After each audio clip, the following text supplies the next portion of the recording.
Hi, I'm Brittany with WTI, and let's talk about this new fun game that I found, Taco versus Burrito card game. Now, what's really cool about this game is that it actually was invented by a 7-year-old. So you have the option of a taco and a burrito, and once you've selected what you're trying to build, the game begins. Everyone is given cards.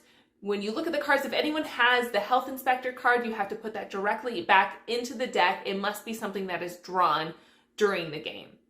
And then your goal is to build the burrito or taco with the most points. And then you have cards that can take away or add value to your taco or burrito. There's the tummy aches, which takes away, obviously, points from you. And then you have hot sauce, which adds value to your taco or burrito.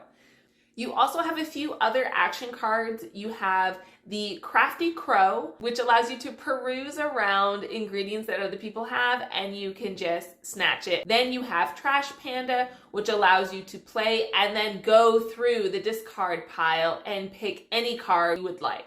You also have the action card Food Fight, which everyone then would draw a card and flip it. Whoever has the highest value card wins the food fight. If you pick the health inspector card, that means you have to take everything in your taco or burrito and put it in the discard piles. I think this is just a great idea to throw in your game bin because you are going to have a lot of fun and a lot of laughs. And that's my point of view.